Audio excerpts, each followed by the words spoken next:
In America, we love our cars, but they're just about the most dangerous place we can be. Automobiles are the #1 cause of accidental death. The driver of the car in this reenactment is a stunt driver, but the rest of the people you'll meet are survivors who've returned to help us tell their story. On March 23rd, 1987, at about 2 in the afternoon, a white sedan came tearing down a highway in suburban Maryland.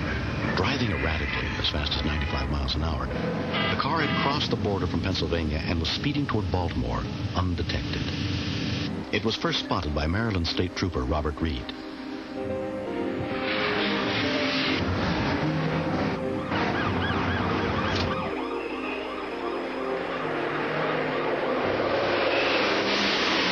B-24, Frederick, I'm unable to take that assignment. I'll be in pursuit of a vehicle.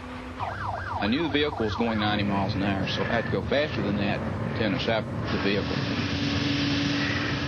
I kept my position for approximately a mile. I thought possibly the driver couldn't see my vehicle, so I proceeded to pull up alongside the vehicle. I observed a female. She seemed to be oblivious to everything going on around her, and the only thing on her mind was driving that vehicle at that speed. I attempted a couple times to get her attention, and she never looked my way. She just stared straight ahead and kept driving the car. I realized I was not in a safe position, so I fell back. B-24, Waterloo, Channel 1. 10-4J-15. B-24 has a 1080 on Channel 1. He's westbound 70 at the 71-mile mark. I overheard the conversation about the high-speed chase proceeding in my direction.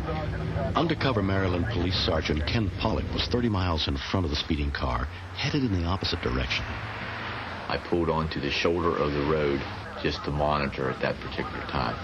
The only other officer anywhere in the area was Trooper William Wood, just a few miles ahead. He pulled into a construction zone to wait for the runaway car. As she got into the construction, Trooper Wood was trying to stay in front of her to slow her down, to give me the chance to get up behind her, and then hopefully we could get her slowed down enough to where we could get her off the roadway without striking any other vehicles. It's a technique we commonly call the rolling roadblock. But at speeds approaching 100 miles an hour, the rolling roadblock backfired.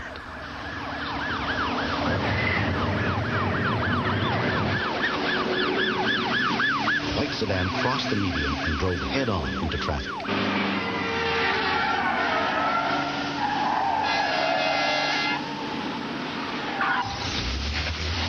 I knew when she crossed the median strip, she was coming the wrong way. I had to make a move.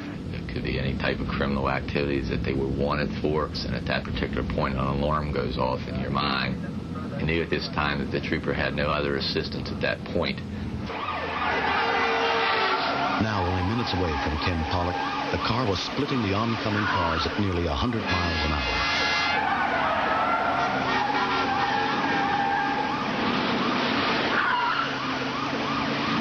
Ken's first plan was to drive alongside the other cars and motion them off the highway to the safety of the shoulder.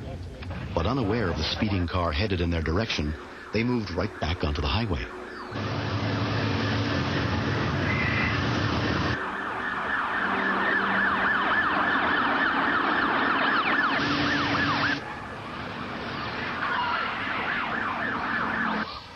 Plan B was to start stopping all the vehicles to get them away from the cars up on the embankment, knowing all the time that I had approximately 2 to 3 minutes or maybe even 4 tops to do this. I was very excited, and I was even a little annoyed because they wasn't paying heed to what I was trying to tell them. Here I am, with a 4-day growth of beard and long scruffy hair and a Dallas shirt. I probably wouldn't have stopped for him either. David and Laura Cannon and their baby were at the front of the line in their van. What's happening? I saw the badge. I thought, okay. I figured there was an accident or something that was happening. The only thing that was going through my head was, I have to stop this somehow. As the car reached the open highway, it began accelerating. The speeding car was closing on me faster than I thought it was closing on me. And I seen that the Cannon van was still occupied. I knew there was only one thing I had to do at that point to shield them from being hit. And all of a sudden I looked up and saw the car coming. She looked like she was on a suicide mission.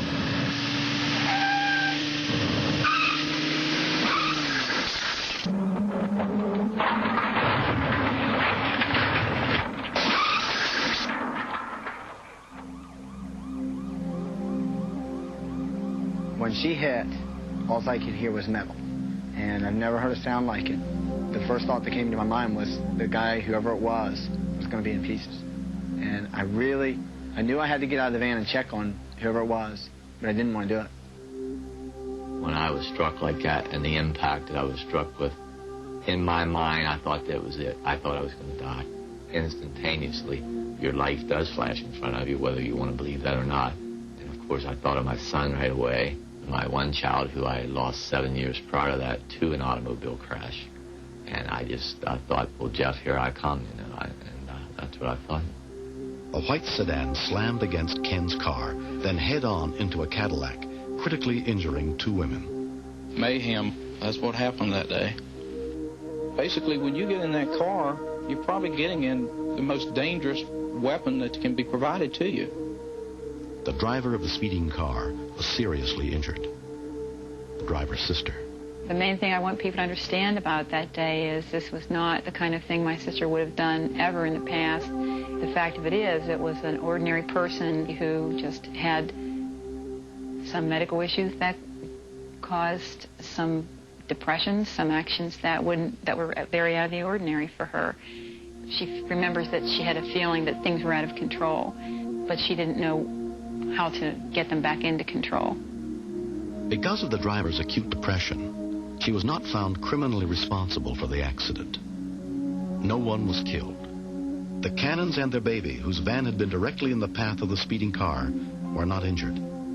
It's one thing to lay your life down for your friend or someone you know, care for very deeply, but for an absolute stranger, someone you have never seen before or will never see probably again, to do that is quite something else.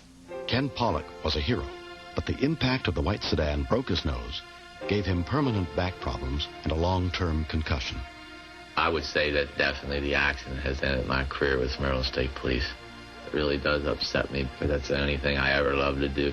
I was doing something that I knew that had to be done. He will retire this year after 20 years as a cop.